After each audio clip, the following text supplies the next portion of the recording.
siempre, bienvenidos otra vez a nuestros jueves y gracias por acompañarnos. Hoy quería aprovechar para contar un poco, porque mucha gente me lo ha preguntado, cómo empezó todo esto. Y quería contaros cómo empezó, porque ahora estamos en el 6º año de estas conferencias. Y esto empezó, pues pensamos que Málaga, bueno, no pensamos, que Málaga es una de las ciudades que más asociaciones tiene. Y sin embargo, cada una hacíamos reuniones por nuestra cuenta y no nos conocíamos. Entonces, pensamos en cómo hacer algo para que nos conociéramos personas de diferentes asociaciones. Se nos ocurrió pues hacer una conferencia consensuada entre todos cada 2 meses, de manera que hacíamos un cartel común, de manera que para el Vinci son los jueves de la Posada, para los rotarios son los jueves del Rotary, para el Grupo Cronos son los jueves del Grupo Cronos, los jueves del Club Liberal, los jueves del Colegio de Ingenieros, los jueves de la Asociación Fernando de Galvez, la Asociación de Veteranos de las Fuerzas Armadas, los jueves de la Asociación Civil, de la Asociación Málaga Siglo XXI, del Museo Interactivo de la Música, de la Sociedad Civil, de la Federación de Casas de Comunidades Autónomas y del International Business Group. O sea que cada asociación cita a sus miembros a la misma conferencia y da la casualidad que la conferencia es la misma para todos. Entonces, las conferencias, como sabéis los que habéis venido muchas, han tenido un nivel bastante importante. Pero yo quiero destacar el corte después de las conferencias, que es cuando interaccionamos entre todos y cuando nos conocemos todos y cuando más podemos debatir, preguntar por los conferenciantes del tema del que ha tratado la conferencia. Así que hoy pues tenemos algo excepcional porque hemos hablado de ciencia, hemos hablado de medicina, hemos hablado de arquitectura, de urbanismo, de ingeniería, de montones de temas, pero no habíamos hablado de la empresa. Y tenemos nada menos que al presidente recién reelegido de los empresarios de Málaga y de Andalucía. Nuestra compañera Belén Sánchez lo va a presentar.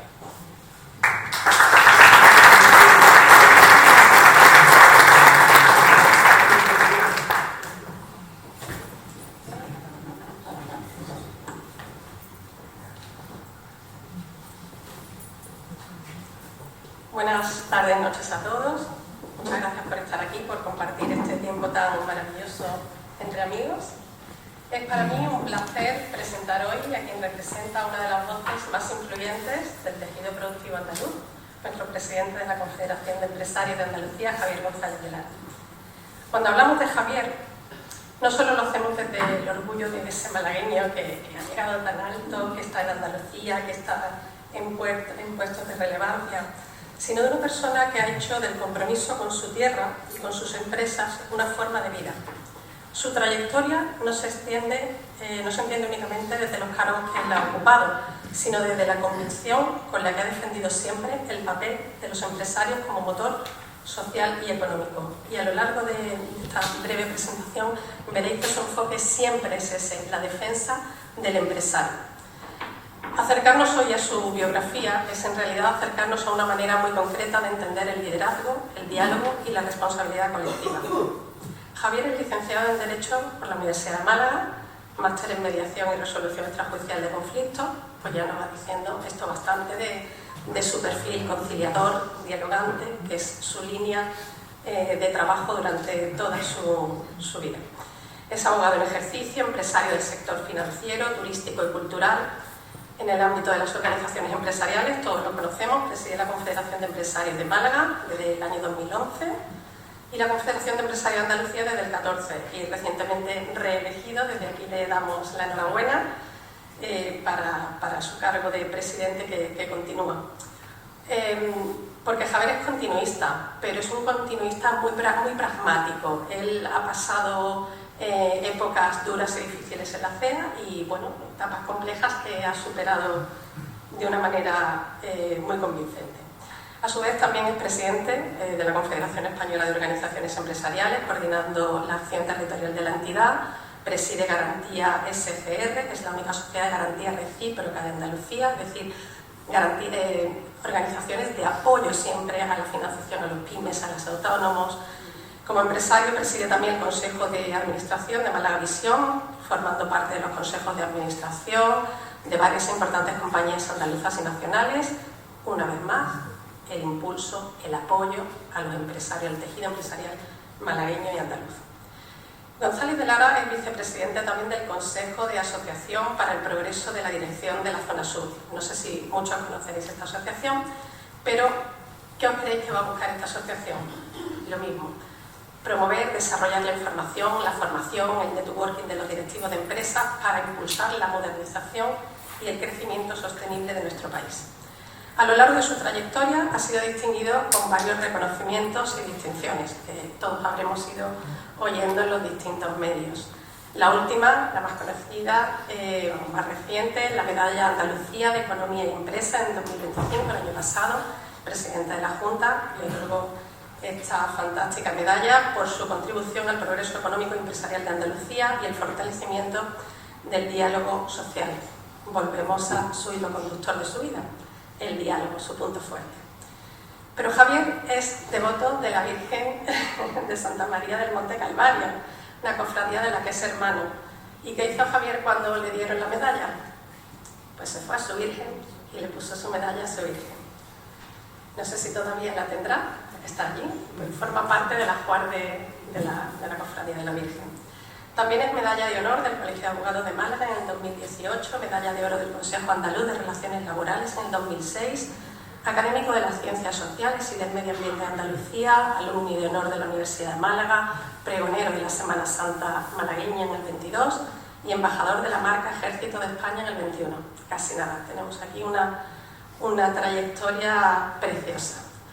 Pero además de su dedicación al mundo empresarial, Javier cultiva su faceta artística, que casi todos conoceréis, pero por si alguien no la conoce, Javier es una persona profundamente humanista, artista, interiorista, y él es pintor de vocación, no sé si lleva un poco la parte profesional también por ahí, pero él es pintor, es un artista.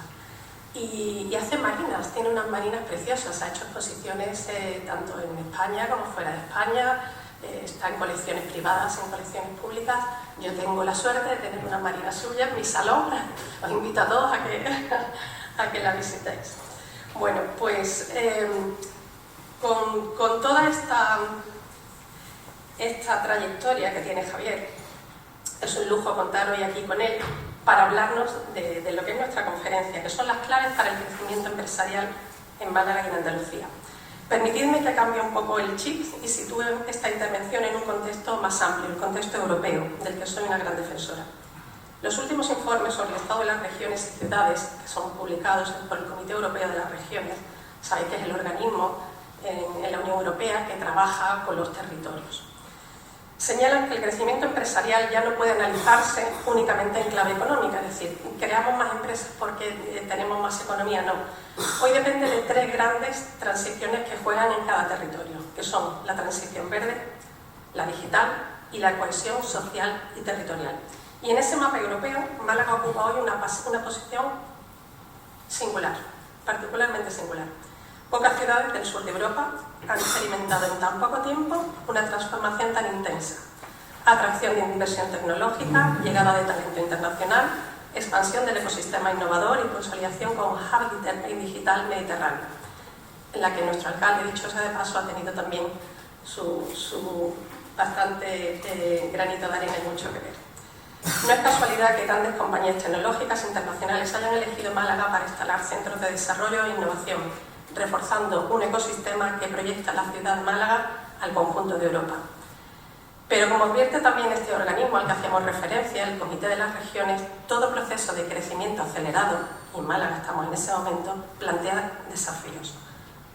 Los conocemos, la presión sobre la vivienda, los precios que tenemos en la vivienda, las tensiones del mercado laboral cualificado, el riesgo de ampliación de brechas con otros territorios. Hoy también podríamos añadir pues, el estado de nuestras vías, el estado de nuestros trenes, el estado de nuestras carreteras. Tenemos algunos cuantos desafíos por delante. Pero ahí es donde la escala andaluza resulta decisiva, porque Andalucía, en su conjunto, se encuentra ante una oportunidad histórica: liderar la transición energética del sur de Europa, reforzar su posición logística entre continentes y elevar la productividad de su tejido empresarial. El reto, como señalan los informes europeos, no es solo crecer, sino cómo crecemos. Permítanme cerrar con 2 datos que ilustran bien la magnitud de este momento por parte de nuestra ciudad, de nuestra comunidad. La mayor parte de los fondos de cohesión que recibe Andalucía se orientan hoy a políticas vinculadas al desarrollo empresarial, lo que hablábamos, la transición verde, la digitalización, todo ello alineando como nunca antes financiación europea y crecimiento regional.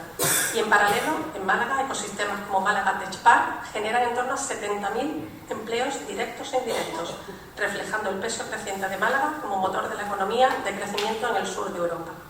Málaga y Andalucía están llamados a desempeñar un papel protagonista.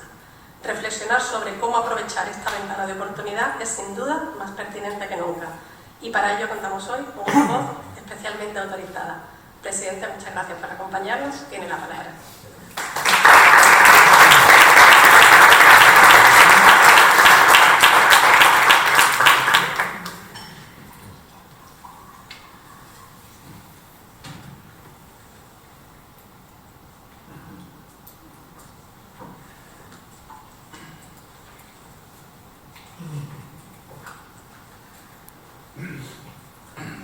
Primero,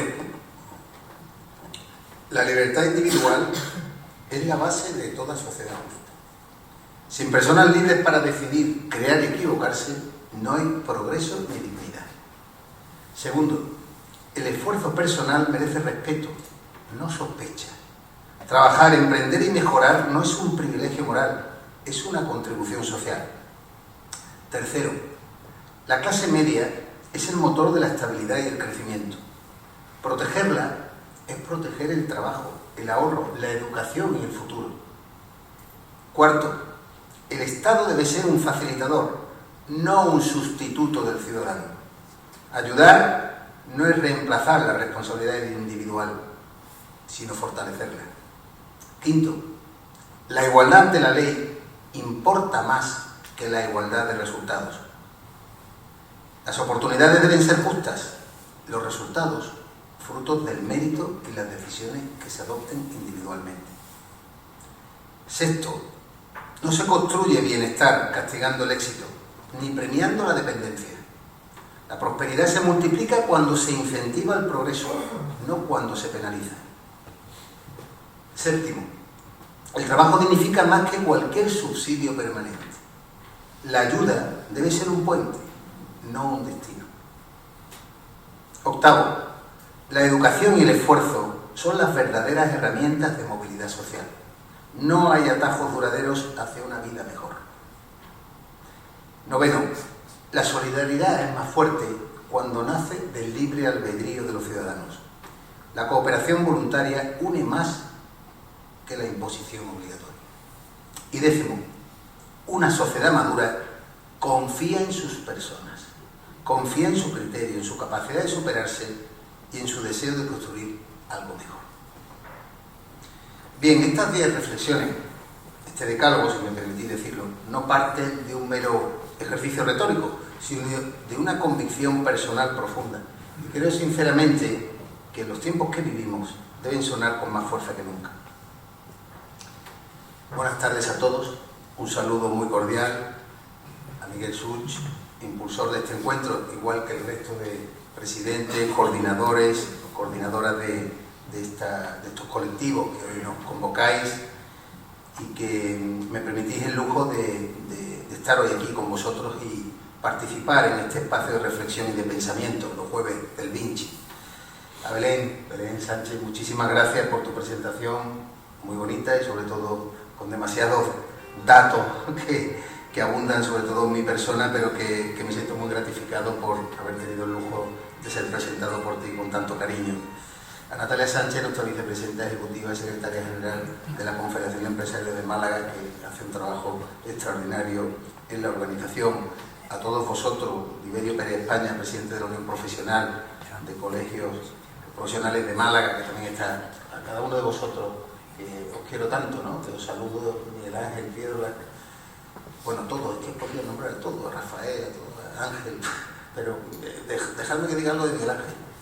De Miguel Ángel le tengo un enorme respeto y un enorme cariño, porque ha hecho muchísimo por Málaga.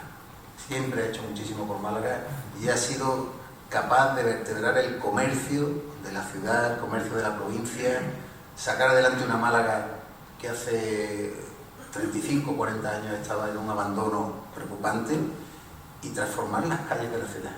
El entorno Thyssen existe porque don Miguel Ángel Piedra quiso que existiera. Y nosotros, desde la Confederación de Empresarios, le ayudamos a que él fuera capaz de convencer al alcalde de que allí tenía que estar situado el museo. No cuento nada falso, podría hablar de muchísimas más cosas, lo que ha hecho con el MIMA, con el museo, tantas cuestiones que serían escasas para esa estirpe de empresarios, de empresarias que él representa con su apellido. Y podría hablar, permitírmelo y extrapolarlo a cada uno de vosotros, que os conozco, a muchos, sabiendo ese compromiso que tenéis con la ciudad y con la provincia de Málaga. Permitidme que haya también comenzado mi intervención con una declaración de intenciones. Alguno de vosotros diría, ¿qué ha querido decirnos Javier con esto? Pues es una declaración de intenciones y es el mismo manifiesto con el que inicié mi intervención el pasado 12 de febrero en la toma de posesión como presidente de la Confederación de Empresarios de Andalucía. Efectivamente, Belén en mi reelección. Sabéis que vivimos una época de inestabilidad sociopolítica enorme, de confusión cultural, de polarización creciente. Se cuestionan principios que creíamos que estaban asentados. ¿Por qué? Porque se erosiona la confianza en las instituciones, se banaliza el esfuerzo, se señala al empresario. Y por ello creo que es precisamente ahora cuando debemos reivindicar con serenidad los valores que sostienen a una sociedad libre y próspera. Y no estamos ante una simple transición, estamos probablemente ante una ruptura, un cambio de época. No somos conscientes de lo que estamos viviendo, pero algún día en los libros de historia se analizará este periodo como un tiempo de transformación. El orden internacional que conocíamos se está resquebrajando, las reglas multilaterales se debilitan, las tensiones geopolíticas están creciendo, los conflictos se enquistan y la energía, la tecnología y la seguridad vuelven al centro del tablero estratégico. Vivimos, en cierto modo, un desorden global como paso previo a la formación, no nos equivoquemos, del futuro orden mundial. Europa, que lo citaba Belén, está buscando su espacio. Europa tiene grandes objetivos, pero en mi opinión anda desorientada. Una Europa que afronta cierta pérdida de competitividad, tensiones demográficas, desafíos energéticos, medioambientales, una creciente presión regulatoria con efectos económicos evidentes y sobre todo una Unión Europea de la que nos sentimos orgullosos de formar parte, pero que debe decidir si quiere liderar la nueva economía global o resignarse a una posición secundaria entre grandes bloques. España, seré breve y abierto luego al coloquio, lo que queráis preguntarme. Es un país cuya economía, en términos macroeconómicos, aparentemente funciona bien. Nuestro crecimiento y creación de empleo están siendo positivos en los últimos años, pero convivimos con una inestabilidad política recurrente, una fragmentación parlamentaria que dificulta acuerdos estructurales y una sensación de provisionalidad constante. La ingobernabilidad no siempre se traduce en colapso, pero sí en erosión lenta de la confianza. Y la confianza, os aseguro, es un activo económico de primer orden. Vivimos todos de la confianza y este país no la tiene. En medio de este escenario, Andalucía aparece como un espacio de mayor estabilidad institucional y es justo reconocerlo y decirlo.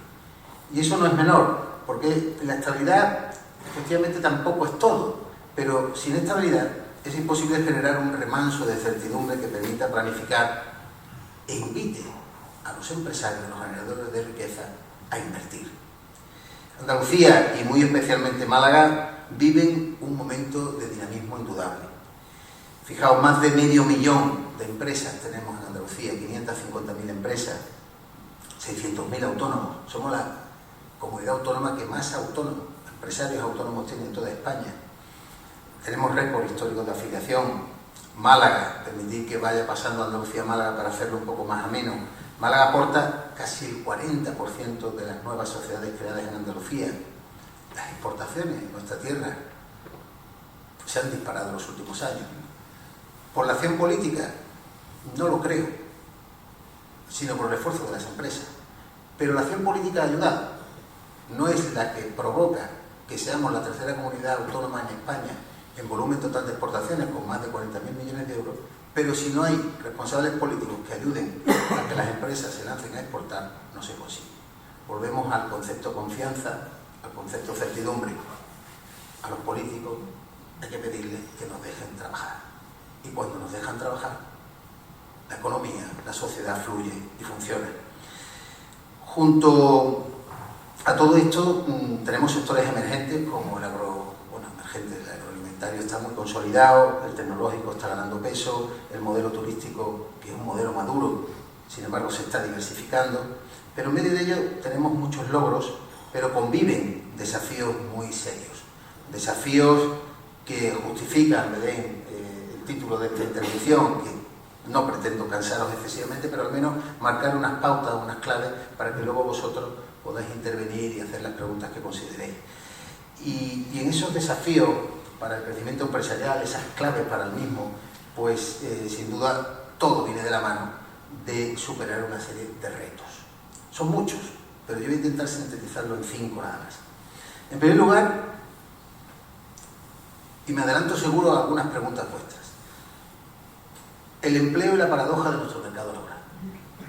Tenemos cifras récords de afiliación, pero también un objetivo de reducción del paro cada vez más complejo. La población activa no para de crecer. En Málaga crece un 5 o un 7% cada año. Yo hablo mucho con Natalia, nuestra vicepresidenta ejecutiva en CEN, digo, no sé si mis ojos verán, como presidente de la organización, incluso Andalucía, que Málaga baje de 2 dígitos en la cifra de desempleados. Porque cada vez que lo intenta, crece su población activa de tal manera que prácticamente no lo conseguimos.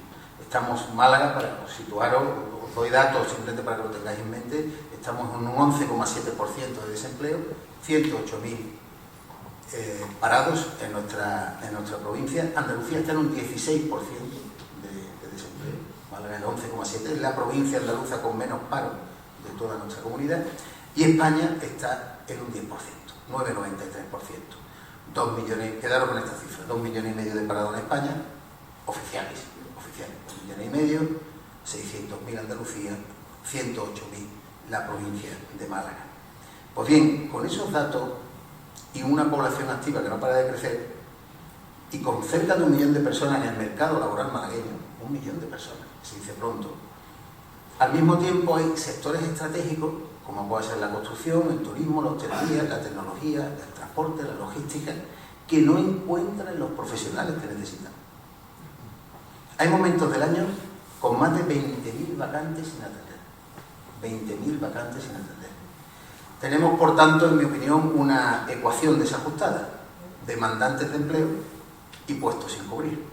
Y esto nos obliga a hablar de, obviamente, de formación, de orientación, de especialización, en definitiva, de políticas activas de empleo eficaces.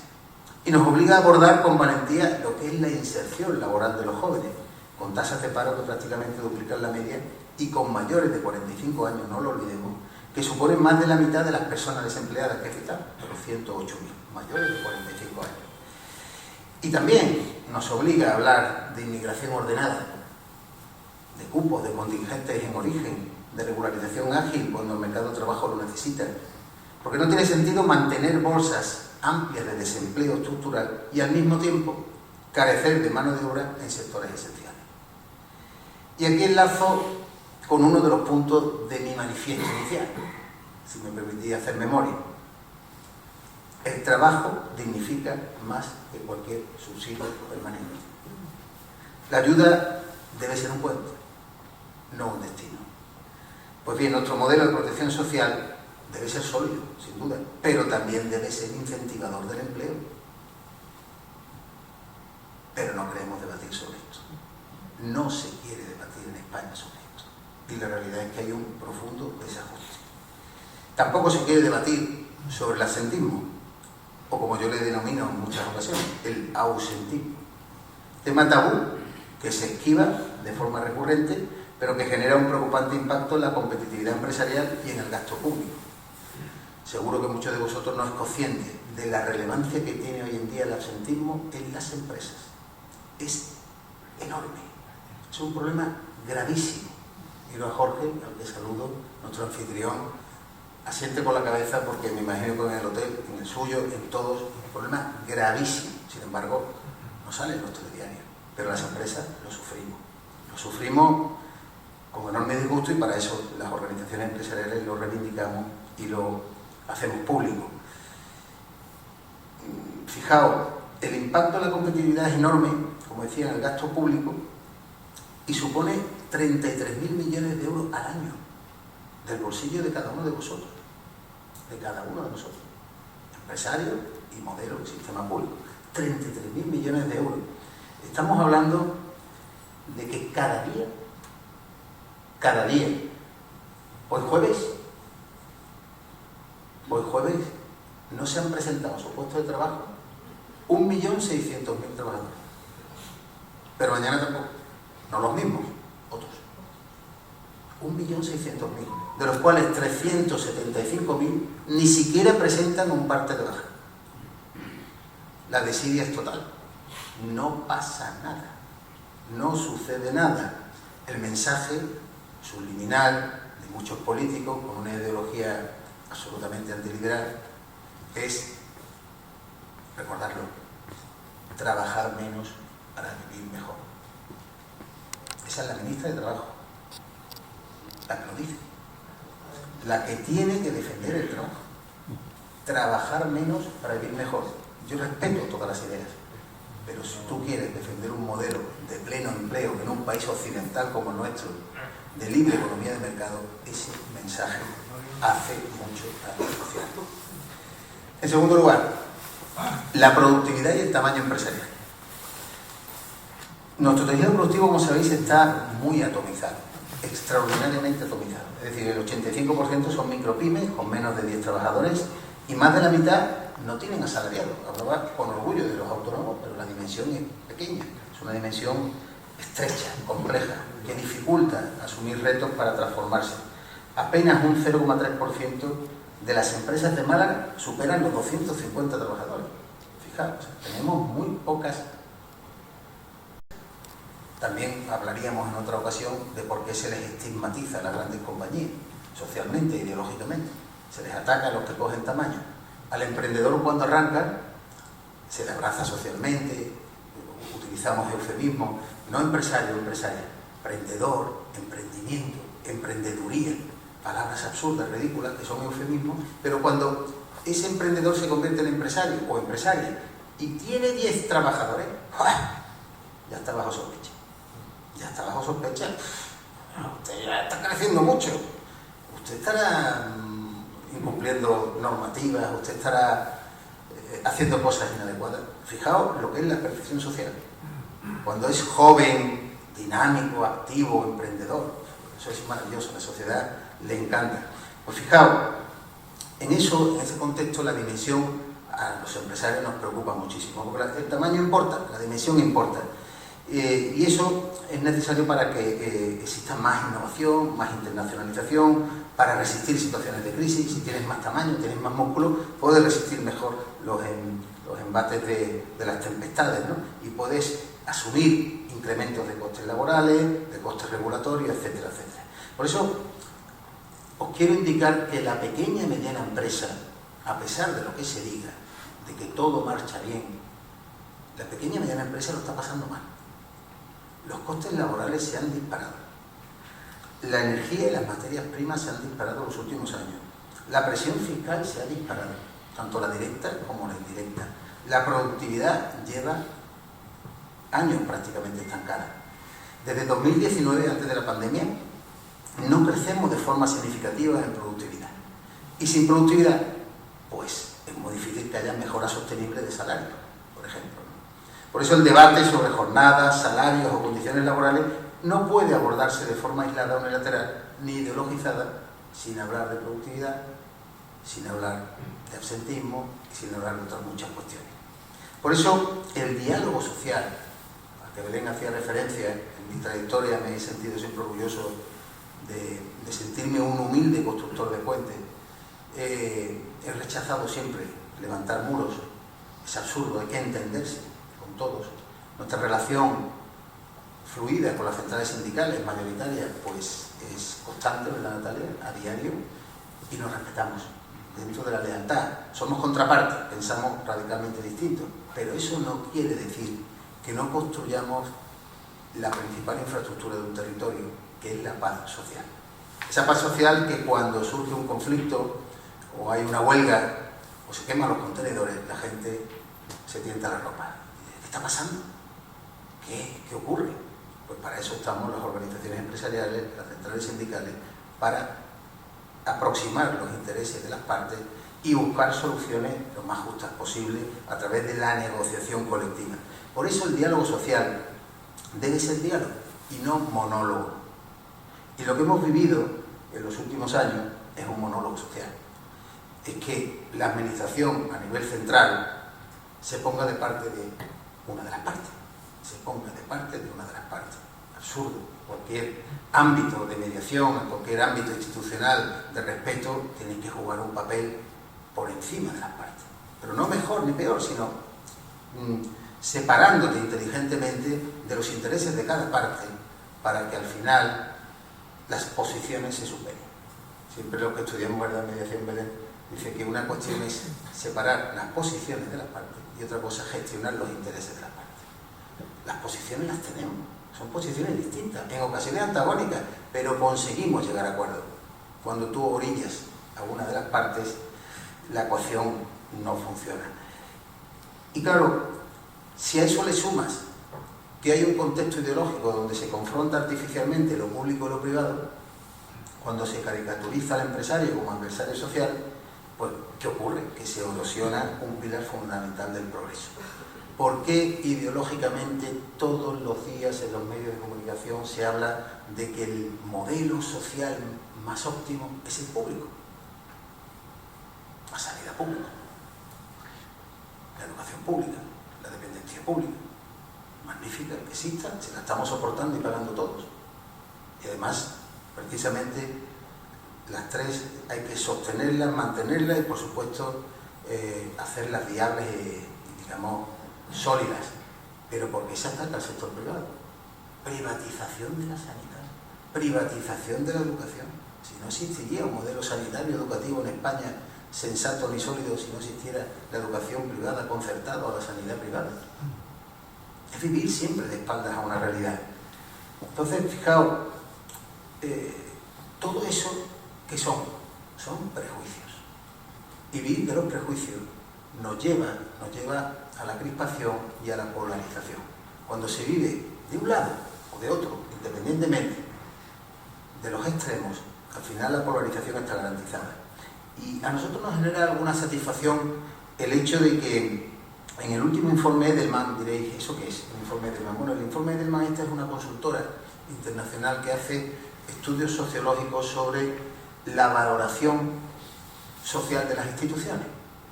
Bueno, pues el informe Edelman, a nivel nacional, de este año 2025, finales del año 2025, situó a la empresa como la institución que mayor confianza genera en España, a pesar de tanta ideología. Cuando le pregunta a los ciudadanos en la calle, le dice, ¿a usted qué le da confianza? La Fuerza y Cuerpo de Seguridad del Estado, ya sabéis, muchísimas instituciones que seguramente son más que merecedoras de esa confianza, pero fijaos, por encima, la empresa.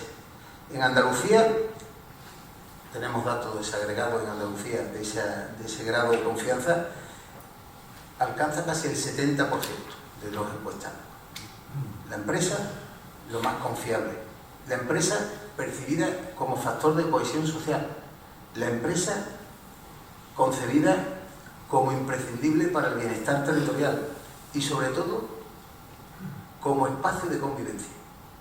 Fijaos qué dato, ¿eh? Lo dice la gente que se le pregunta en la calle. Espacio de convivencia. Lo que este país a veces decimos, bueno, que nos está costando convivir. Si que ya mismo no vamos a poder casi ni hablar almorzando con amigos o familiares porque nos han crispado, nos han dicho que tenemos que estar polarizados. Bueno, pues la empresa, la gente no quiere conflicto. La gente quiere trabajar a gusto, hombres y mujeres trabajando, cada uno en su responsabilidad. Los empresarios no podemos hacer absolutamente nada sin nuestros equipos, sin nuestros trabajadores. Son fundamentales. Mucho más importante que el capital es el trabajo. Mucho más importante los trabajadores. Es la fuerza más grande que puede tener una empresa. Y los trabajadores sensatos, que lo son la grandísima mayoría, quieren convivir. Y quieren convivir en tranquilidad. Voy avanzando. Tercer lugar, las infraestructuras y la competitividad territorial. Belén apuntaba algo al respecto. Andalucía y Málaga pues están lejos del nivel de inversión en infraestructura que le corresponde, no solo por población, por actividad, por aportación económica. Lo que estamos viviendo este último mes y medio es muy preocupante. La desconexión ferroviaria con Madrid, digo por añadir elementos de actualidad, ¿no? Nos ha puesto de manifiesto una vez más pues la enorme vulnerabilidad que tenemos. Decenas de miles de pasajeros diarios afectados, reservas turísticas canceladas, campañas en riesgo, impacto en la logística y el transporte de mercancías. Hablamos de 31.000 pasajeros diarios que vienen a través de la alta velocidad a Andalucía, a Málaga de 12.000 a 15.000 diarios. Las borrascas han dañado cultivos, infraestructuras rurales y actividad hostelera. El accidente de Adamuz y el apagón del pasado año pues evidencian pues no solo la necesidad de nuevas infraestructuras, sino la inversión del mantenimiento de las que ya existen. Por lo tanto, los últimos acontecimientos, todo esto influye en la economía, ojo, todo esto influye muchísimo en la confianza, volvemos a esa palabra mágica. Los últimos acontecimientos esconden, en mi opinión, una dura realidad. Y es que necesitamos mejorar nuestras conexiones viarias y ferroviarias. Urge ampliar el aeropuerto. Yo vengo oyendo hablar de la ampliación del aeropuerto desde hace 1 año y medio, pero la promesa es para el 2031-32 y acabamos de empezar el 26. Y estamos hablando del tercer aeropuerto peninsular y nosotros vivimos del aeropuerto. Del AVE hasta hoy, ya tengo mis dudas. El AVE no se va a abrir la conexión definitiva en principio hasta el 23 de marzo, por lo tanto peligra la Semana Santa, pero peligra la temporada estival. Y la Costa del Sol vive de las comunicaciones. Si no vamos a tener comunicaciones, la planificación de las familias, sobre todo el turismo nacional, será buscar otros territorios más competitivos, Valencia, Baleares, o bueno, sencillamente Cataluña o cualquier otra zona de España. Fijaos, las infraestructuras son imprescindibles. Tenemos que incrementar también la capacidad de distribución de nuestra red eléctrica. De esto no habla casi nadie. De la energía. La energía hoy en día es trascendental. Las infraestructuras viarias, ferroviarias, la alta velocidad, pero si no tienes energía, no tienes futuro. Ahora mismo los nodos energéticos de la provincia de Málaga están al 98% de capacidad. Si cualquier empresario, y miro a Pedro Marinkoz, que sabe mucho de diseño de ciudades y de urbanismo, y al que felicito por su trayectoria, Pedro, si ahora viene un empresario a instalarse con capacidad, como lo sabes bien, a buscar suelo en Málaga, o en la provincia, debe ser en la capital, y quiere instalar una empresa no solo electrointensiva, sino superior a 5 megavatios de consumo eléctrico, no puede. No puede, se marcha. Pero es que tampoco en Sevilla, y tampoco en Córdoba, y tampoco en Almería. Y diréis, ¿eso quién lo tiene que acometer? Pues una empresa pública que se llama Red Eléctrica. Andalucía es la segunda comunidad en España en producción de energía renovable. Y sin embargo no tenemos capacidad de evacuación de la capacidad que producimos. Algo estaremos haciendo mal. Y es el mismo ministerio, ¿eh? Yo no quiero señalar, me da igual la ideología, me da igual de qué color sea el partido que gobierne, pero es el mismo ministerio que las carreteras, todos lo estamos viviendo, el grado de mantenimiento, que la alta velocidad, no solo un accidente tremendo que ha costado 46 vidas, sino la propia capacidad de inversión y mantenimiento de las vías, más lo que llevábamos sufriendo, si sois usuarios del AVE seguro, una cantidad de incidencias tremendas que veíamos que algo iba a suceder en este país. Pero que con la energía pasa igual. Este país está al borde del colapso desde el punto de vista energético y no se hace nada, os lo garantizo. No hay debate. ¿Habéis oído hablar de este asunto? ¿Qué va a pasar con la energía en los próximos años? No hay un plan de acción, no hay un plan de choque, no hay un gesto de reconocimiento, de decir, no lo estamos haciendo bien, pero lo vamos a mejorar. Se corrigen las cosas, si los errores todos nos equivocamos. Si no nos han dado explicaciones de por qué se produjo el apagón 16 horas, todavía están debatiendo a ver qué le contamos a los ciudadanos. Entonces, quedaros con ese mensaje. Las infraestructuras son fundamentales y no estoy hablando del agua, ha llovido. Decidme qué se ha hecho en estos años de sequía. Nada. Nada. Y esperamos que llueva. Y bendita lluvia divina, que tenemos los pantanos al 90%. Nada. Dentro de unos años volveremos a mirar al cielo y diremos, no llueve. Por lo tanto, sin energía, sin agua, no podemos construir una Málaga de futuro metropolitana, consolidada, con una competitividad sostenible que sea racional. Continúo. En cuarto lugar, la clase media y el coste de la vida. Volvemos de nuevo al manifiesto inicial. La clase media es el motor de la estabilidad del país. Lo macro y lo micro no siempre coinciden. Podemos crecer al 3,7%, podemos liderar la creación de empresas, pero si el ciudadano constata que no llega a fin de mes, si la inflación acumulada en bienes y servicios ronda incrementos cercanos al 90% desde la entrada del euro, si la vivienda, la energía y los impuestos tensionan el presupuesto familiar, ¿qué ocurre? Porque la percepción de la realidad social es que hay un enorme desgaste. Y la clase media está muy fatigada. Nadie habla de la clase media. ¿Lo habéis oído en los medios de comunicación? La clase media. Todos somos clase media. Cada uno en su nivel, pero somos clase media. Lo que sostiene un país democrático, un país en libertad, es la clase media. La que todos los días se levanta a trabajar, la que madruga, la que lucha. Clase media. En el sector privado, en el sector público, me da igual. Clase media. La que está fatigada, mermada, y cuando la clase media se debilita, lo sabéis, pues se debilita el ahorro, la inversión, el consumo y, cómo no, la estabilidad democrática. ¿Lo vais pillando? ¿Qué interesa para generar crispación?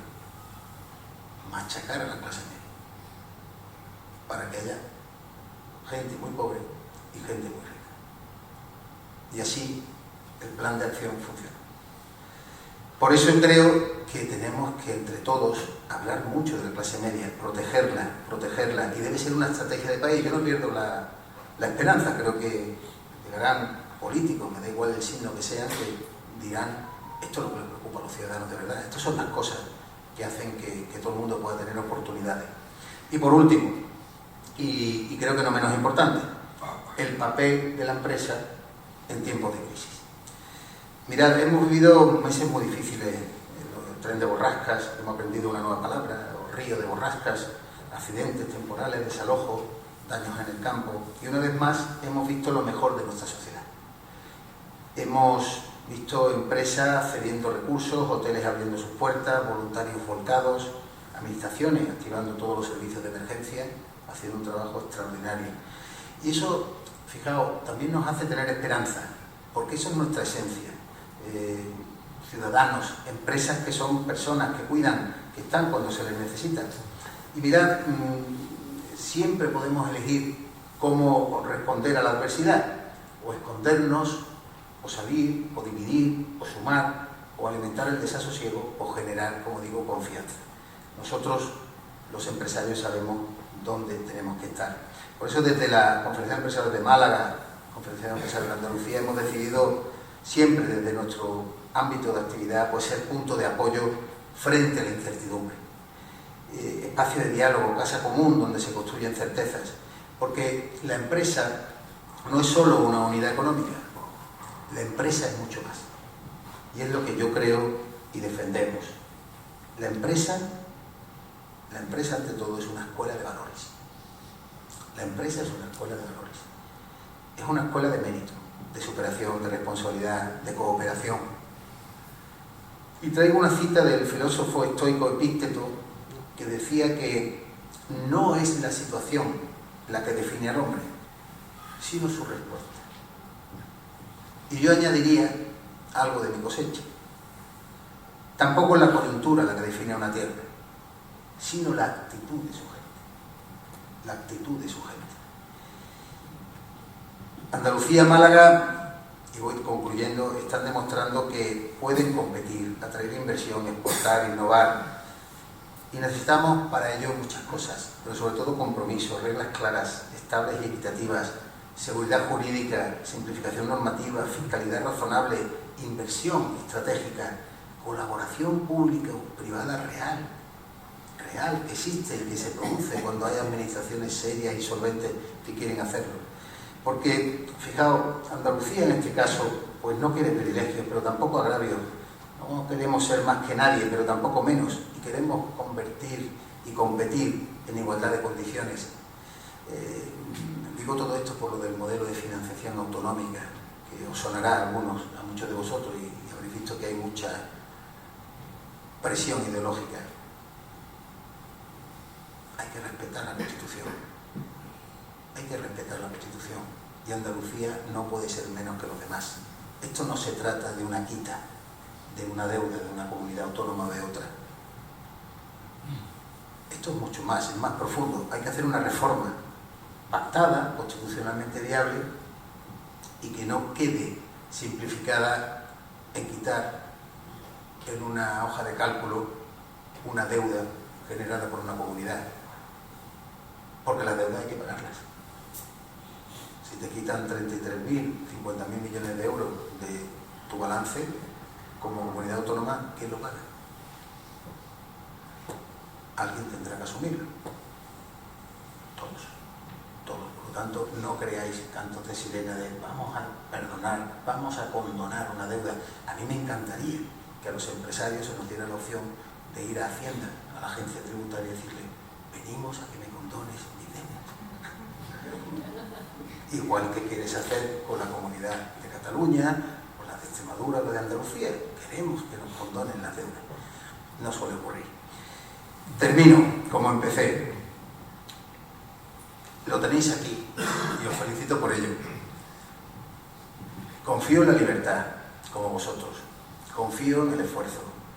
Confío en Málaga, confío en Andalucía, y en estos tiempos de desorden que he intentado sintéticamente transmitiros, de incertidumbre, de ruido, de excesivo ruido, os invito a reivindicar la confianza en la empresa, pero en una empresa ética y humanista. Nosotros creemos en una empresa ética y humanista, comprometida con la sociedad. Y precisamente ese ámbito social, cuando confía en sus empresarios, en su capacidad de arriesgar, de invertir, de crear empleo, pues esa sociedad se fortalece y fortalece su futuro. Porque la empresa no es un actor secundario del progreso. Nosotros sostenemos que es el motor de una sociedad. Y cuando a quienes crean riqueza y oportunidades se les ofrece estabilidad, respeto y reglas claras, pues la prosperidad no es que se reparta, es que se multiplica. Digo una frase que repito muchas veces, ¿verdad, Natalia? Que no hay nada más progresista que ser empresario. El progreso verdadero es crear empleo y riqueza. No basta con sentirse progresista ideológica o mentalmente. Todo lo que yo tenga en mi mente y no esté al servicio de los demás no sirve. Soy progresista o soy de otra cosa. ¿Y qué haces por los demás? No, es que tengo mis ideas, pero ¿qué haces por los demás? El progreso verdadero es el que se aplica arriesgando, poniendo dinero, recursos, riesgo, ese riesgo que todo el mundo te dice en algún momento: ya te lo avisé, que te iba a salir mal tu negocio, ya te avisé que tu despacho, tu actividad profesional, ya te lo dijimos, eso en un encuentro de amigos o de familiares. Siempre hay alguien que te recuerda, ¿verdad? Que yo ya te lo avisé. Todo eso es progreso. Progreso es generar riqueza, que las familias tengan futuro.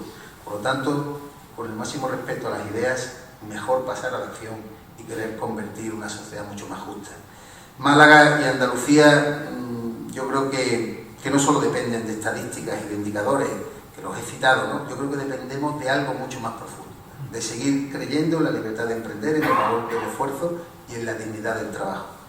Y si confiamos en nuestras empresas, si generamos un entorno donde invertir y crear, bueno, pues, un equilibrio razonable, pues entonces sí, Andalucía no tendrá techo, Málaga no tendrá techo, y nuestras empresas, nuestra gente y nuestra tierra obviamente estarán a la altura de los desafíos que os he ido apuntando. Nada más y muchísimas gracias.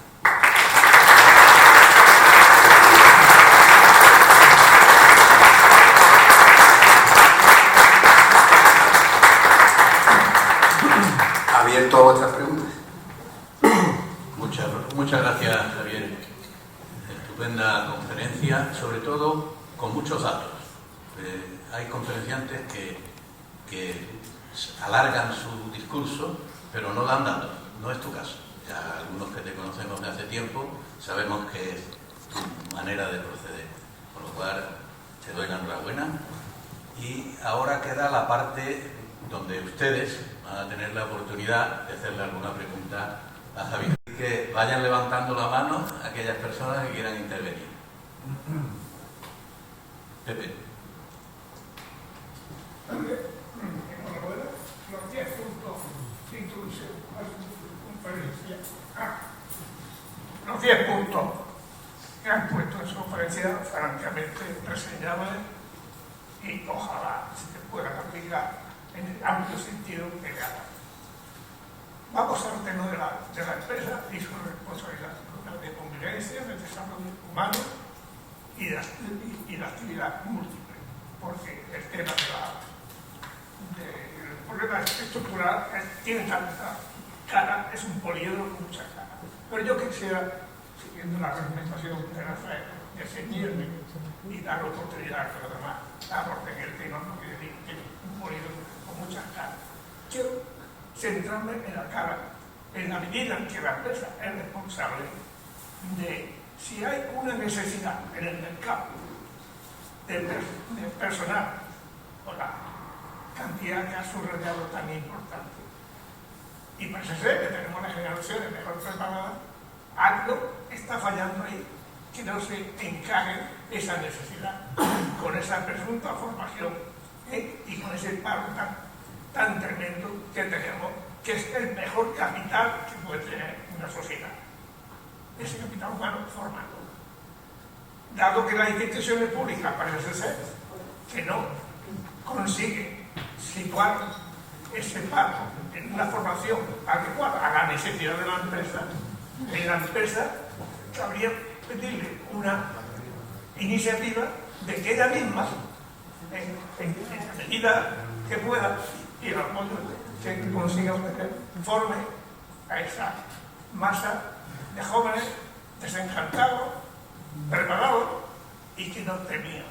Y por otro, lo último es la necesidad también que la empresa propicie crear unas entidades financieras a través de las cuales consigan el apoyo para darle esa proyección que necesitan y esa finización, como ocurre en los grandes alemanes. ¿Y la pregunta? Bueno, sí, entiendo tu reflexión. Voy a intentar ser breve, Pepe, si me lo permite. La responsabilidad lo he intentado un poco transmitir, yo creo que es clarísima, y el compromiso con el empleo, por eso he querido dar datos muy precisos. Nos duele que haya una persona en el paro, muchísimo a nivel empresarial, pero esto, como tú decías, esto es una cuestión política, esto no solo depende de las empresas. Necesitamos también que los recursos públicos que todos soportamos a través de las políticas activas de empleo sean mucho más eficientes. Si habláramos con franqueza, como estamos haciéndolo en esta tarde hoy aquí en el Vinci, os diría que el Servicio Andaluz de Empleo, el SEPE, que se llama el Servicio de Empleo de nuestro país, solo es capaz de, corrígeme Natalia, de conciliar oferta de trabajo y demandante de empleo en un 5 o 7%. no llega más del importe, es decir, del volumen total. O sea, por lo tanto, tenemos servicios de orientación, servicios que realizan políticas activas de empleo que tienen que mejorar muchísimo. Algo está sucediendo y el mercado de trabajo no se para. Lo he comentado, solo en la provincia de Málaga hay momentos puntuales que necesitamos 20.000 puestos de trabajo que no se cubren. La gente no quiere trabajar en el campo, la gente ya no quiere trabajar en la hostelería, la gente buscará la construcción para qué voy a hablar. Hoy estaba en un acto esta mañana que hemos inaugurado en el Palacio de Ferias el Congreso Nacional y la Feria Nacional Feria Bush de autocares, un sector muy potente, 800 empresas a nivel nacional de autocares, familias, empresarios que se dedican a trabajar con el transporte discrecional de autocares, turísticos, transporte escolar, privado, todo privado. Su gran problema, Javier, nuestro gran problema es que no encontramos conductores. No quiere trabajar la gente, pues es duro. Es que es muy duro. ¿Qué está pasando? Es que en el mercado de trabajo tenemos que ser sinceros. Vamos a sentarnos de verdad y a hacer debates serios. ¿Qué le pasa a la juventud? No a todas, a muchas. La gente preparadísima, como bien dice, gente con muchísimas ganas, pero otras no tanto. Otras no tanto.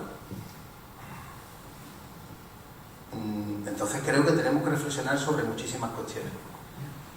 El ingreso mínimo vital está un 20% por encima del salario mínimo interprofesional.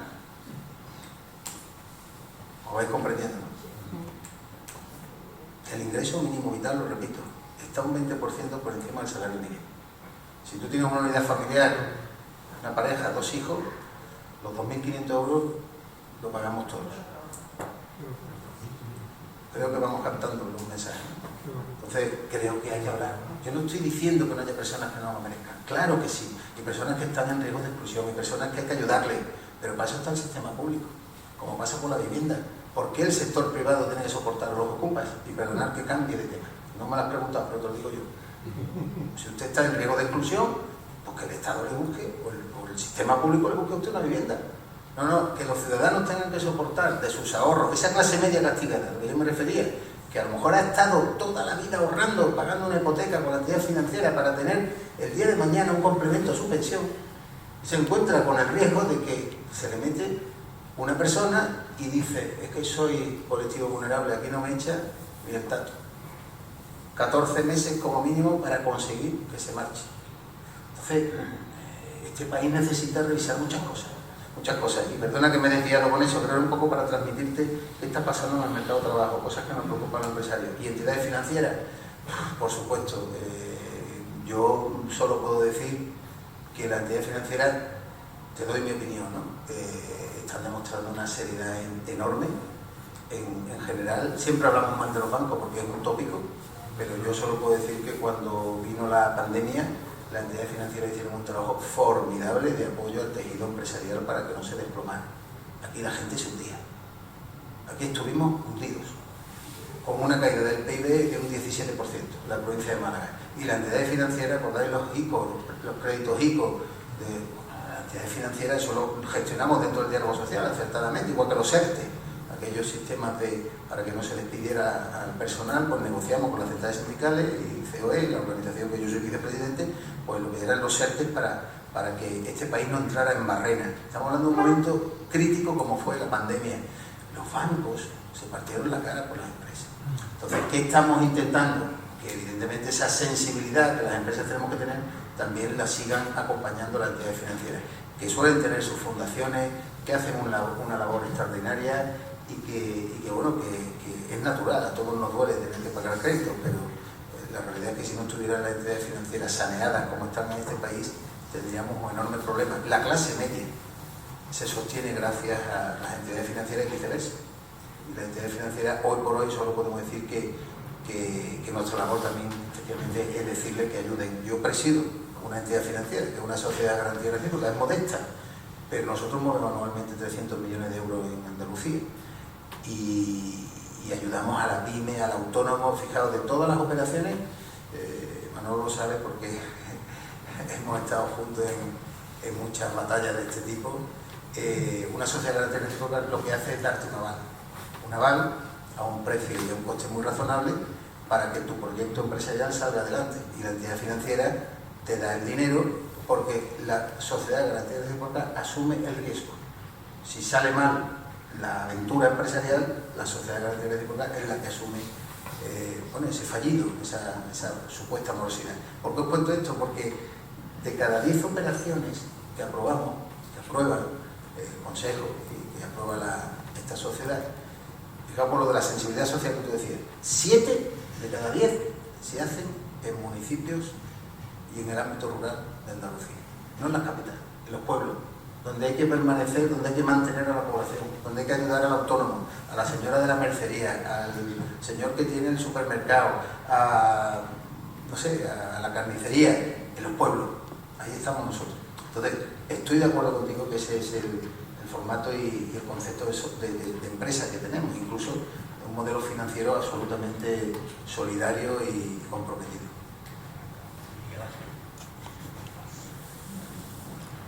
Javier, el tema de la normativa, ¿no crees que hay un exceso de normativa municipal, autonómica, nacional, europea, que de alguna manera constriñe la libertad de las empresas para innovar y desarrollarse? Esa es la pregunta. Muchas gracias, Miguel. La verdad que absolutamente es una queja permanente que es, nosotros lo llamamos la hiperregulación normativa. Hay un afán regulador absoluto, pero esto forma parte de la ideología. Y permíteme que te lo diga, va en contra de este principio de dejarme que hable del club liberal. Me siento también muy próximo a vosotros, el club liberal. ¿Por qué? Porque en la visión liberal anglosajona no tiene sentido esta hiperregulación. Los códigos, nosotros somos herederos del Código Civil francés, y el Código Civil es muy exhaustivo, muy riguroso, muy controlador. ¿Pero por qué? Porque son estados que no han confiado en el ciudadano. El modelo anglosajón confía en el ciudadano. ¿Por qué hiperregulas? Porque no te fías del ciudadano, porque tienes que llevarle el control de su vida. Vamos, el ciudadano es un personaje de vida descarriada, que hay que controlarle como sea. Perdonad que hable en términos absolutos. No me fío del ciudadano, ni en el ámbito fiscal, ni en el ámbito social. Bueno, y si encima eres empresario, la regulación es ya desmedida.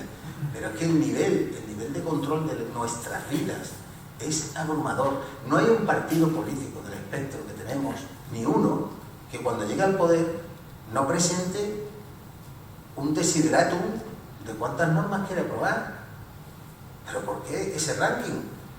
No voy a aprobar no sé cuántos proyectos normativos, y una decepción. No hemos aprobado ya en el Congreso. Yo cada vez que no se apruebe algo estoy encantado. Hoy no ha salido la agenda de los... Oh, magnífico. Pero si es que todos son cosas que van en contra de la sociedad, porque es regularla más y hacerle la vida más cara a los ciudadanos.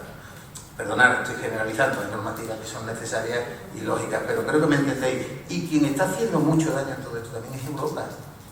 Somos europeístas, pero Europa ha entrado en una dinámica de burócratas que lo único que hacen es justificarse en el Parlamento aprobando normas absurdas. Muchas de ellas absurdas, que lo que hacen es apretar la vida de los ciudadanos y apretar la vida de las empresas a través de obligaciones, de compromisos, de regulaciones absurdas. Si habláramos del sector financiero, la regulación es brutal, nadie se fía de nadie. Entonces, yo creo que tenemos que recuperar la confianza, y las empresas estamos muy desanimadas en ese ámbito porque no logramos que cuando llegue un partido político, una coalición, quien sea, diga, por cada norma que aprobemos, vamos a derogar todo.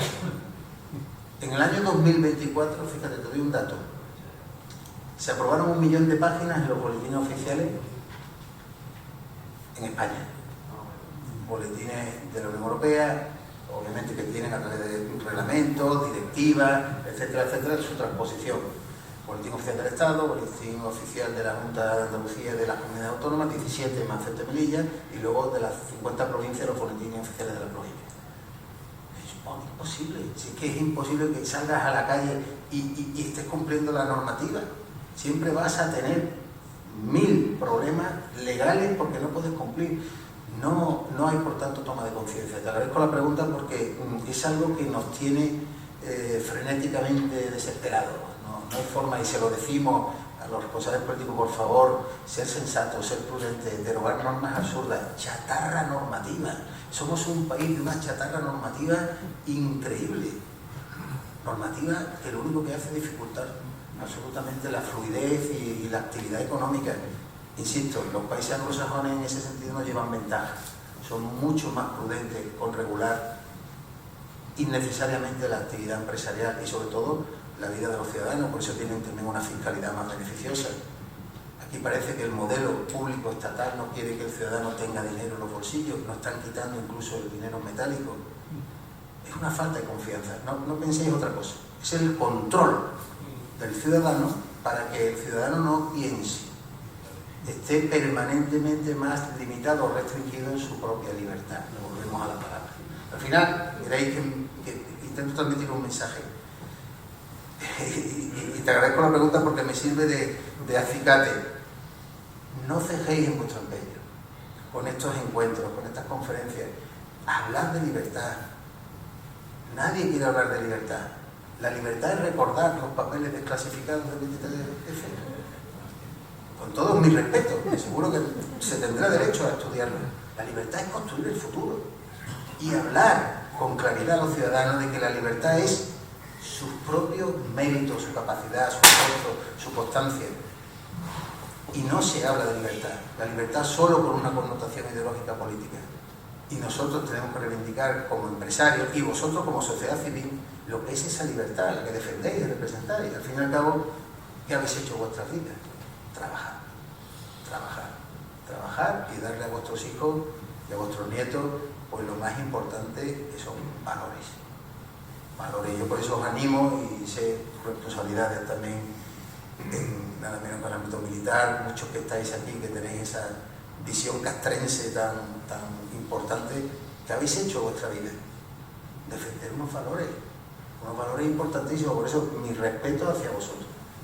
Y no cejéis en el empeño, que tenéis mucho que decir y mucho que hacer.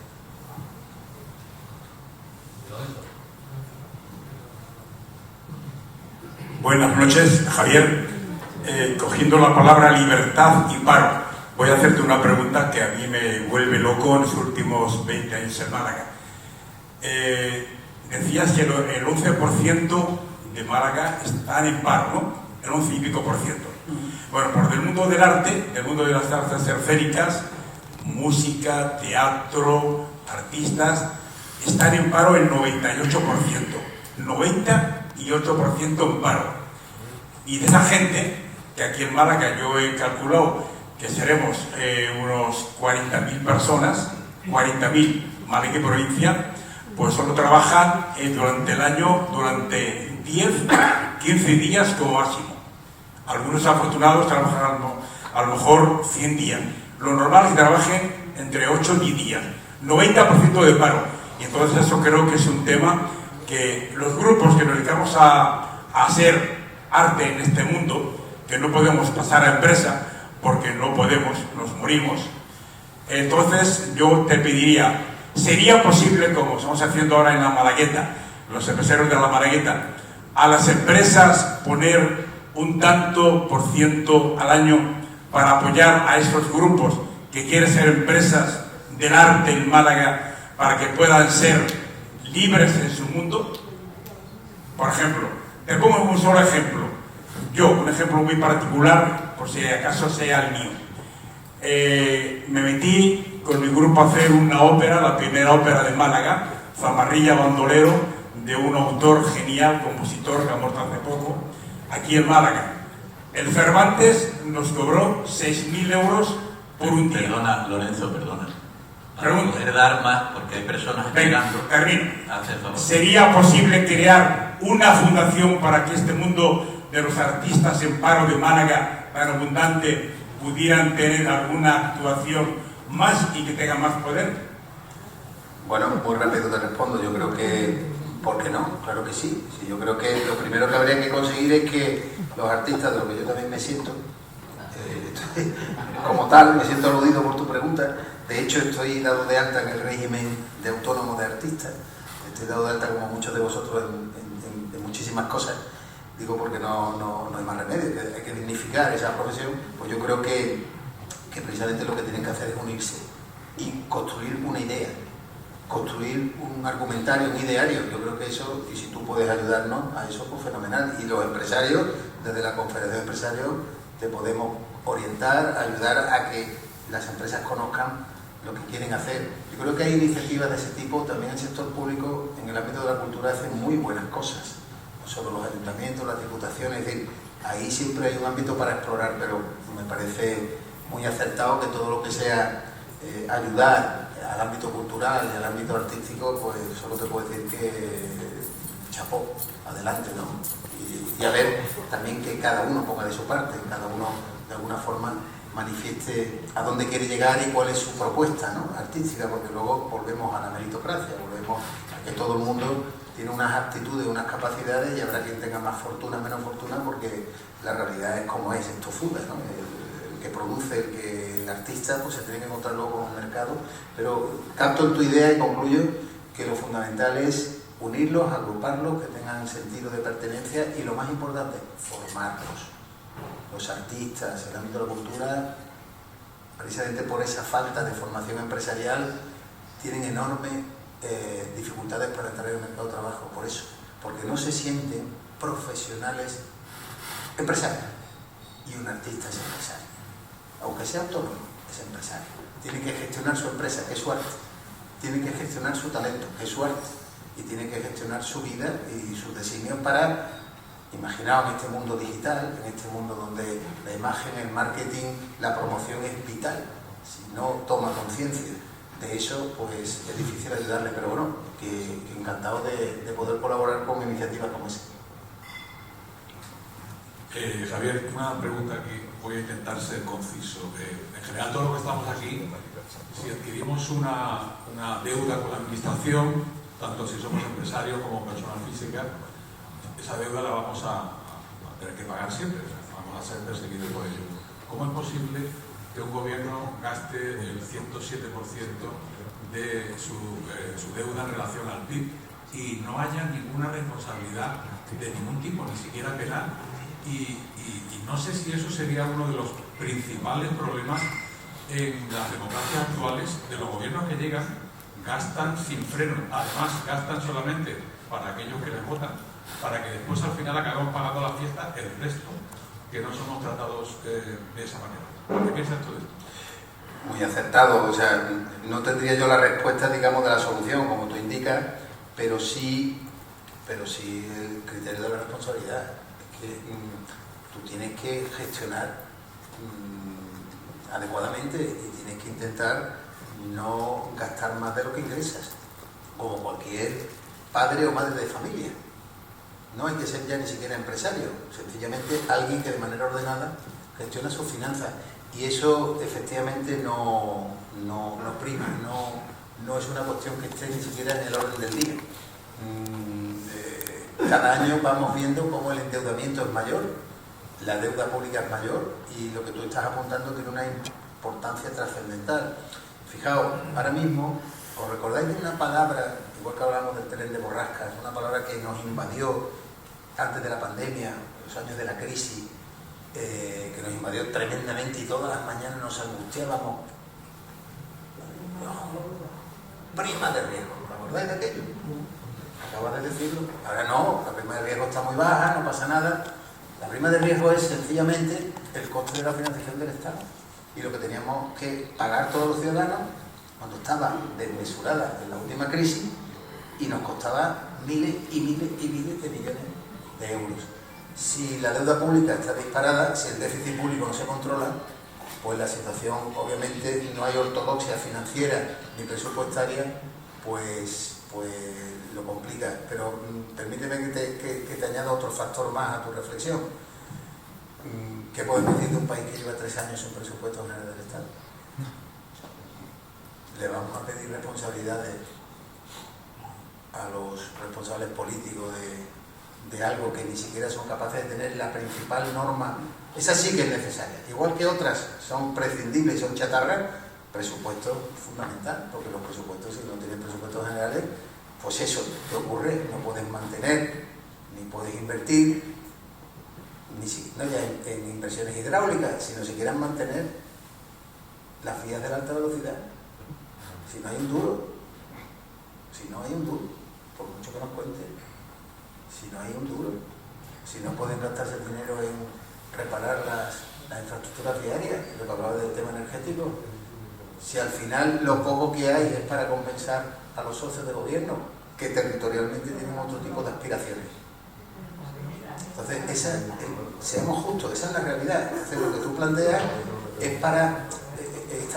tu planteamiento es modo avanzado, permíteme. Es para personas responsables que de verdad les preocupa lo que les van a dejar a los hijos y nietos de ese país.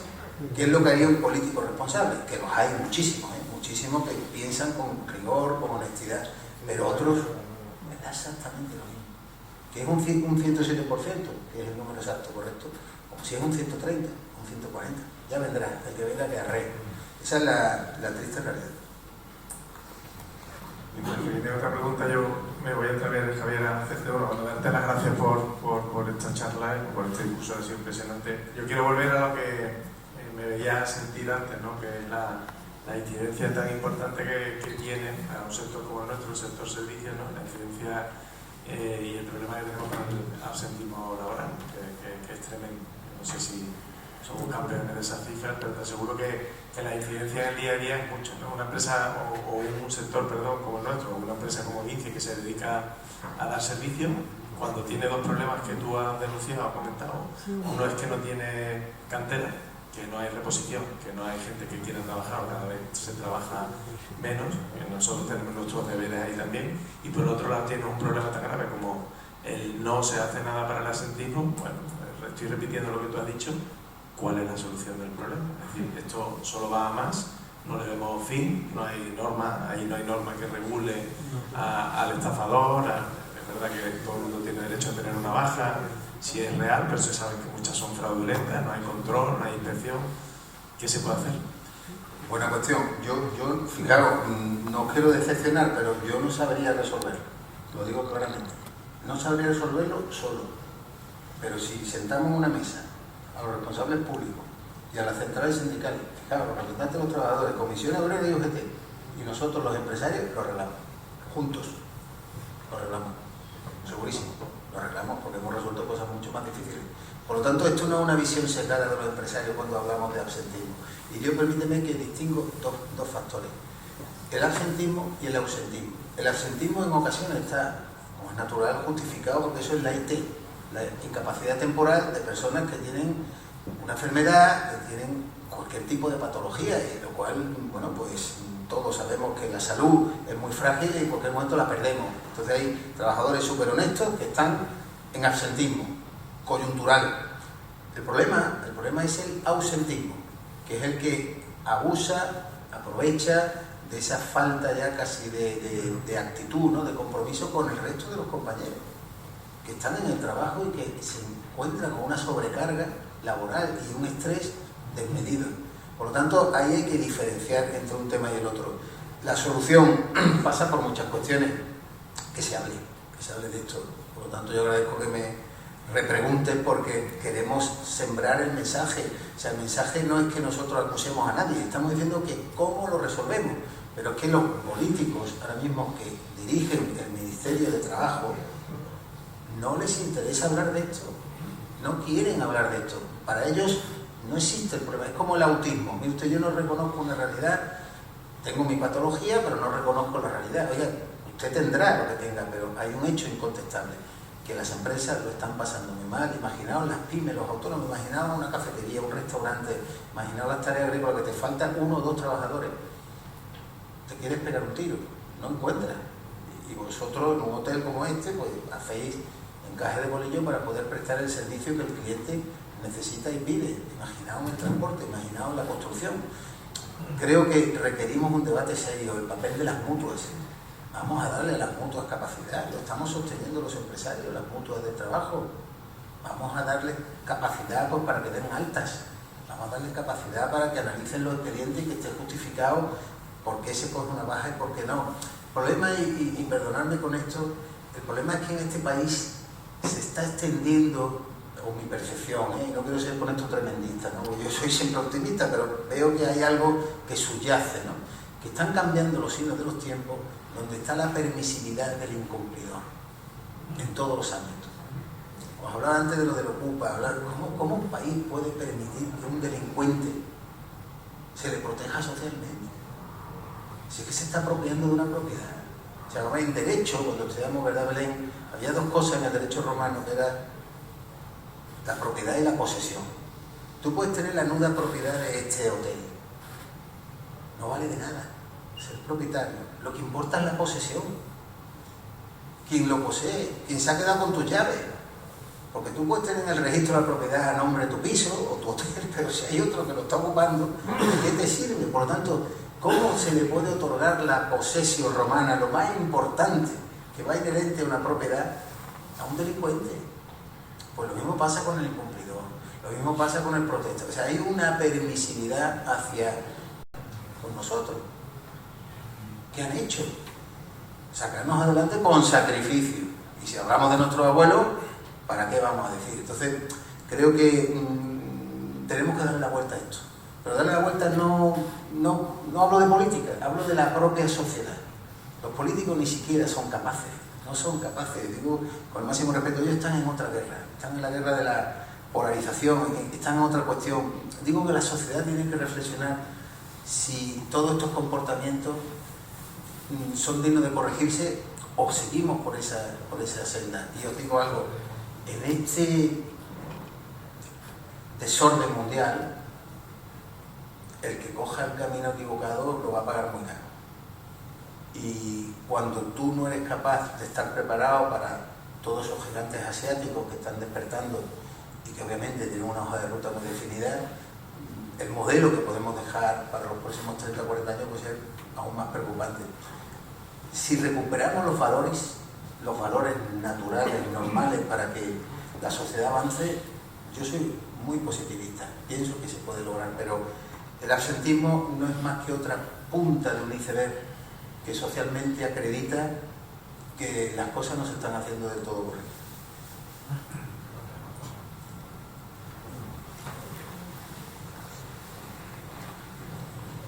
Muchas gracias.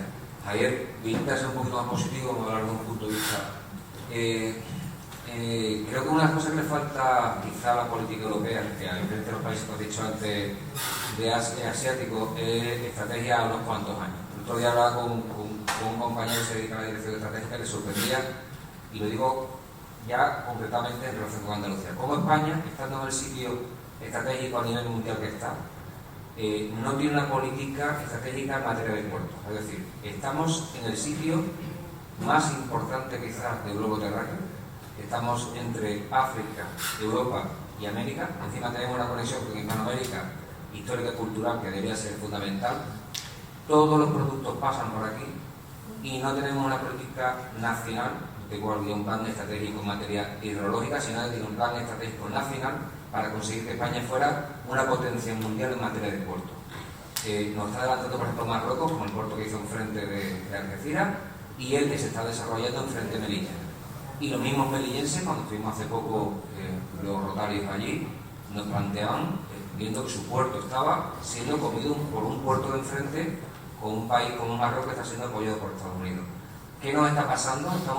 Nos estamos dejando, digamos, que nos tiren los laureles los europeos, y España, ¿por qué esta política quizá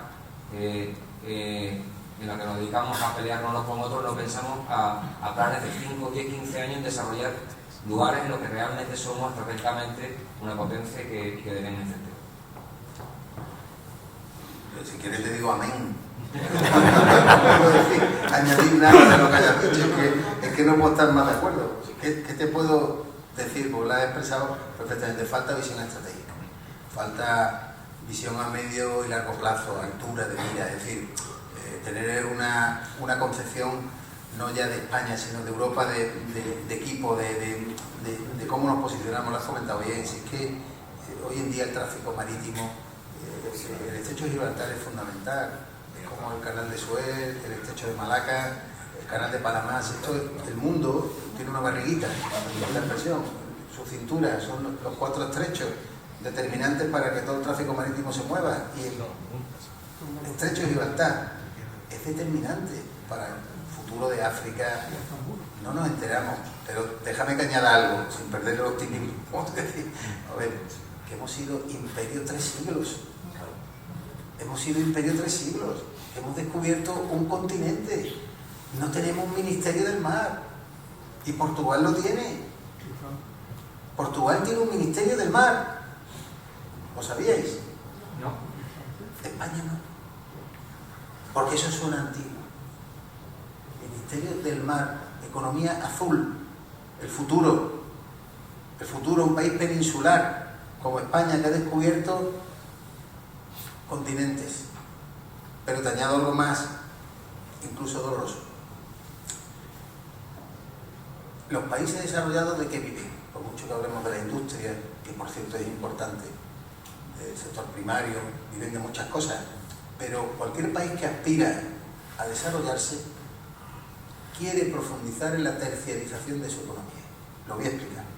La terciarización de la economía se llama sector servicios. Y dentro del sector servicios está la industria turística.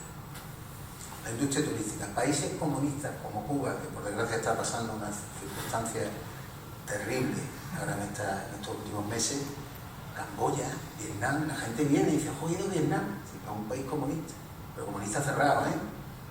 Hasta se están abriendo al turismo. No hablemos de China, pues de China ya es indefinible, ¿no? Como Estado, pero China ya veréis cuándo se abra el turismo. Todavía no se ha abierto porque está en otra fase. ¿Qué vengo a decir con ello? Somos el segundo país del planeta Tierra en volumen total de visitantes, solo detrás de Francia, a muy escasa distancia. Estamos en más de 90 millones de visitantes, 90 millones. Y estamos por delante de un país que es un continente que multiplica por 50 el tamaño de España, que se llama Estados Unidos. Estamos por delante de Estados Unidos. Habrá gente que vaya a Nueva York. Pues estamos por delante de Estados Unidos. Estados Unidos, medalla de bronce, España, medalla de plata, Francia, medalla de oro. Por muy poquito, porque el efecto París es muy potente. ¿Qué te vengo a decir? No tenemos ministerio de turismo. No tenemos ministerio de turismo. Hay una secretaría general. A ver, si vivimos del turismo, ni siquiera tenemos una cantidad de ministros que no sirven para nada, o para muy poco, y sin embargo, el ministerio de turismo, que es el que tiene que marcar el futuro del desarrollo, porque te miro, creo, pero ya es una cuestión no del gobierno actual, me da igual, del que venga. Se tiene que haber, si vivimos del turismo, si es que el turismo, esta ciudad, ¿qué sería sin el turismo? Esta ciudad que vivía de espaldas al turismo, esto da para otro debate. Vivía de espaldas a la Costa del Sol, y afortunadamente en los últimos 20-25 años se ha transformado plenamente porque se ha reconciliado con el turismo, que es lo que genera progreso y oportunidades para todos, con sus defectos, con sus vicisitudes. Por cierto, todo lo de la turismofobia, un recado, lo de la turismofobia, y lo digo cariñosamente, permíteme algo de humor. Ahora, cuando empiecen a venir menos gente con el tema del AVE que he comentado, ya no hablarán tanto, pero la gente está pasando dificultades en las empresas. O sea, ahora ya, claro, se nota mínimo un 20, 25, un 30% menos de visitantes a la ciudad y a la provincia. Ahora ya no hablaremos tanto de turismofobia. Este país no se está desarrollando adecuadamente con una visión estratégica. Nos falta, y lo he vinculado al turismo, perdona, con todo lo que es relacionado con puertos, política de puertos. Concluyo, y esto yo sé que es complejo lo que voy a decir y requiere muchos vínculos con la sostenibilidad medioambiental, pero ¿cuándo fue el último puerto deportivo que se abrió en Andalucía? Porque estamos enfrentados con el desarrollo turístico sostenible, sensato de los puertos deportivos. Por ejemplo, hablo de puertos deportivos, no ya puertos de mercancía. Tenemos que cambiar y tenemos que tener la misma visión estratégica que tienen los vecinos de enfrente. Bueno, pues bien, muchísimas gracias.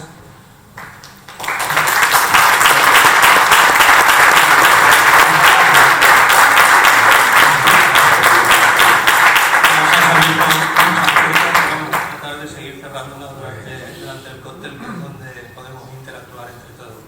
Ahora, muchas gracias a todos por la atención y por la participación. A nuestros conferenciantes le damos un pequeño obsequio de recuerdo y tenemos un atrasado que queremos... Muchas gracias.